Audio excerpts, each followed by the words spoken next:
Hello friends, मैं आपकी दोस्त कहानीकार सुधा सिंह। चलिए आज मैं आप लोगों को एक कहानी सुनाती हूँ। आप लोग दुर्दुरिया पूजा करते हैं, अवसान मैया की पूजा करते हैं, जहाँ पर आप पूजा पाठ करते हैं, गाना भी सुनाते हैं, लेकिन एक चीज़ बहुत दिक्कत होती है कहानी की। तो चलिए मैं आज आप लोगों को एक ऐसी कहानी दुर्दुरिया पर सुनाती हूँ, और अगर आपको पसंद आता है तो please like comment and share कीजिएगा। तो चलिए मैं कहानी सुनाती हूँ। एक राजा थे और एक रानी थी।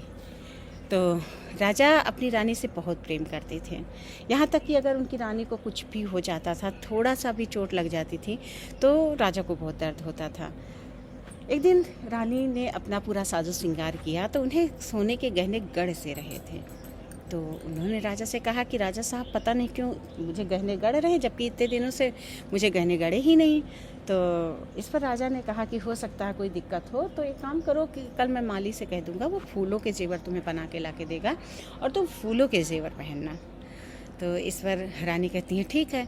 तो दूसरे दिन महल में राज में ढिढोरा पिटवा दिया गया कि रानी के लिए जो सबसे सुंदर जेवर लाएगा उसे उसका मनचाहा इनाम मिलेगा। तो बहुत से माली बहुत से सुंदर सुंदर जेवर लेकर आए।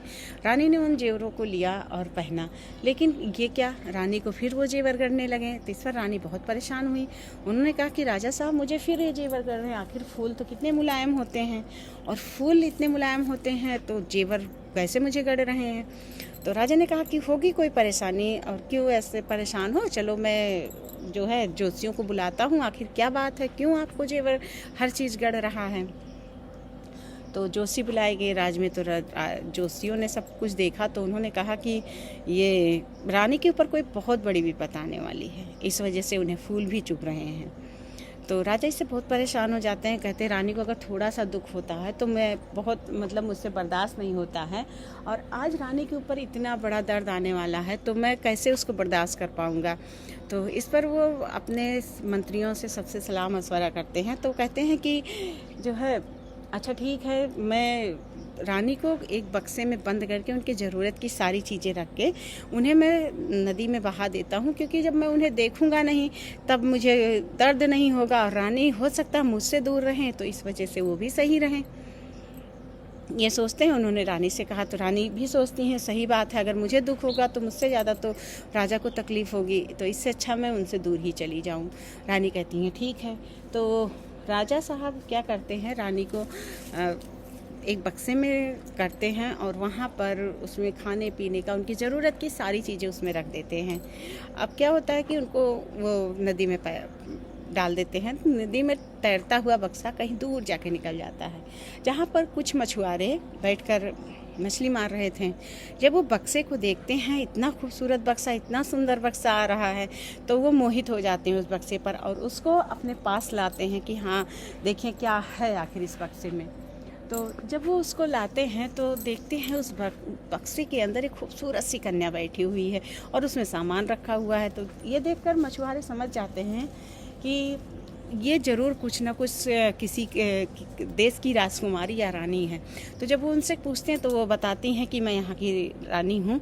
तो जिसे छोड़कर, बक्सा और सामान छोड़कर, वो मछुआरे वहीं नदी पर चले जाते हैं और रानी वहाँ पर अकेली रह जाती हैं। अब रानी सोचती हैं कि मैं आगे क्या करूँ, आखिर मुझे कहीं खाने पीने का कहीं तो मुझे व्यवस्था करना पड़ेगा, आखिर मैं कितने दिन तक इसमें रखा हुआ सामान खाऊँगी। फिर वो आगे बढ़ती हैं, देखती हैं कि वहाँ पर एक घर बन रहा होता है, जहाँ पर कुछ औरतें, कुछ मज़दूर काम कर रहे होते हैं। तो वहाँ पर वो जाती हैं, पूछती हैं कि क्या मुझे यहाँ पे काम मिलेगा। तो वहाँ पर मज़दूर कहते हैं हाँ क्यों नहीं, यहाँ पर तो राजा सबको काम देते हैं, आपको भी काम दे देंगे, आप काम करिए, खाइए पिए रहिए। तो वहाँ पर वो काम करने लगती हैं और अपनी दिनचर्या पूरी करने लगती हैं। कुछ दिन होता है, बृहस्पति का दिन पड़ता है। तो वहाँ की जो औरतें होती हैं वो कहती हैं कि मुझे छुट्टी चाहिए। तो इस पर वहाँ का जो ठेकेदार होता है वो कहता है कि छुट्टी क्या करोगी, क्या काम है छुट्टी का। तो कहती हैं कि छुट्टी मुझे इसलिए चाहिए क्योंकि मुझे कल बृहस्पति है, दुर्दुरिया चबानी है और हमें इन सारी औरतों की ज़रूरत भी है। तो इस पर वो रानी कहती है दुर्दुरिया क्या होता है और तुम लोग कहाँ जा रही हो। तो औरतें बताती हैं कि जो कुछ भी आप माता अवसान मैया से मांगती हैं वो पूरा कर देती हैं, और पूरा करने पर उनके नाम की दुर्दुरिया छपवाई जाती है, मतलब लैया गुड़ चना छपवाया जाता है। तो रानी कहती हैं अच्छा तो दूसरे दिन जब वो औरतें पूजा करके लौटती हैं तो प्रसाद के रूप में उन्हें गुड़ चना लैया देती हैं। वो खाती हैं और वहाँ मन ही मन मानती हैं कि हे माता औसान मैया, आप मेरे पति को मुझसे मिला दीजिए। चूँकि मेरे पति मुझसे दूर हैं तो मेरे पति को मुझसे मिला दीजिए। तो इस पर माता जी जो है उनकी सुनती हैं और वो नमन करके फिर अपने काम पे जुट जाती हैं। उसी दिन उस राज जो महल बन रहा होता है वहाँ की रानी आती हैं घूमने, महल को देखने आती हैं। वो महल को देखती हैं, वहाँ पर देखती हैं एक सुंदर सी औरत काम कर रही है, जिसे देखकर उनके मन में तरस आ जाता है कि इतनी खूबसूरत औरत यहाँ पे है तो यहाँ के मज़दूर काम नहीं करेंगे। तो वो उनसे कहती है कि तुम यहाँ काम ना करो, चलो तुम मेरे घर काम करना, मेरे यहाँ ढेर सारी दास दासियाँ हैं, तुम भी वहीं पे काम करना, लेकिन एक शर्त है, तुम अपने चेहरे पे हमेशा घूंघट रखोगी। रानी उनका कहना मान जाती हैं। वो सोचती हैं यहाँ काम करने से, धूप गर्मी में काम करने से अच्छा है मैं महल में काम करूँ, और जो है अब मेरी तो किस्मत है यही, तो मुझे तो काम करना ही पड़ेगा। वो उस रानी के साथ उनके महल चली जाती हैं। वहाँ पर वो घूंघट डाल के हमेशा काम करती रहती हैं। एक दिन रानी ने कहा कि कल मेरा भाई आने वाला है, तो एक काम करो, तुम ये सारे कमरे और सब कुछ सही कर दो, और तुमको मैं जिम्मेदारी देती हूँ, तुम मेरे भाई का पूरा ख्याल रखोगी। इस पर वो कहती हैं ठीक है, और वो उनका कमरा पूरा सही करती हैं, साफ़ करती हैं। उनके भाई जब आते हैं तो उनके नहाने खाने का पूरा इंतज़ाम वही देखती हैं। रात को उनके भाई जब सोते हैं तो वो चामर हिलाती हैं, तो उनके भाई के मुंह से कहरने की आवाज़ आती है। तो वो पूछती हैं कि राजा साहब क्या हुआ, आप क्यों कहर रहे हैं, कोई दिक्कत है, परेशानी, आप हमें बताइए, हमें आपकी सेवा में रखा गया है। तो राजा कहते हैं नहीं, तुम औरत हो, मैं तुमसे कैसे कह सकता हूँ, मेरे पैरों में बहुत दर्द हो रहा है और मैं तुमसे नहीं कह सकता हूँ कि तुम मेरे पैर दबाओ, तुम एक औरत हो, मैं तुमसे ये शब्द नहीं बोल सकता हूँ। तो वो रानी कहती हैं कि क्या हुआ, मैं तो दासी हूँ, मुझे तो ये सारे काम करने ही हैं, कल रानी साहिबा को पता चल जाएगा तो वो बहुत नाराज़ होंगी, तो लाइए मैं आपके पैर दबा देती हूँ। वो जिद करके पैर दबाती हैं। तभी वो देखती हैं उस राजा के पैर में एक छोटा सा निशान होता है, उनके पाँव के तलवे में एक छोटा सा तिल होता है। वो देखकर वो रोने लगती हैं। उनके आंसू उनके घूंघट से नीचे गिरकर उनके राजा साहब के पैर पर गिर जाते हैं। इस पर राजा साहब अपना पैर घसीट लेते हो, कहते मैंने कहा था ना कि तुम मेरे पैर मत दबाओ, मैं किसी पर स्त्री से अपने पैर नहीं छुआता हूँ, और तुम क्यों दबा रही हो, देखो तुम परेशान हो गई हो, तुम रोने लगी, आखिर क्या बात है, क्या मेरी बहन तुम्हें बहुत परेशान करती है। तो इस पर कहती नहीं, पर मुझे कोई परेशान नहीं करता, बस एक चीज़ देख के आपके पैर में याद आ गई। तो राजा साहब पूछते हैं आखिर क्या देख के तुम्हें किसकी याद आ गई।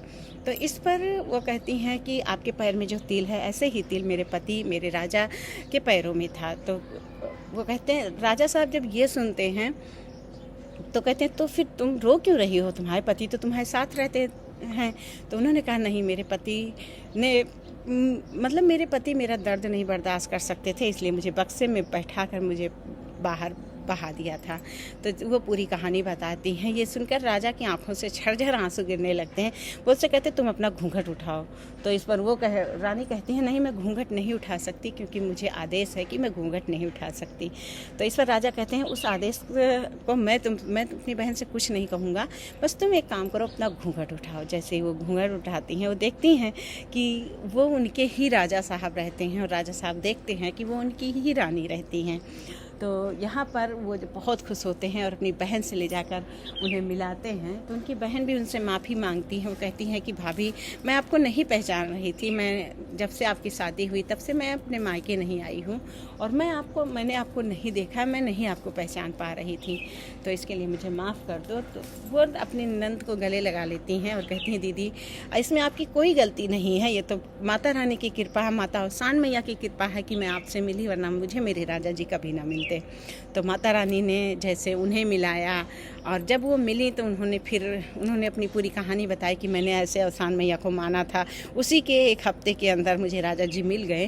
तो इस पर उनकी बहन, उनकी नंद जो होती हैं, वो लैया चना सब मंगा के दुर्दरिया चबवाती हैं।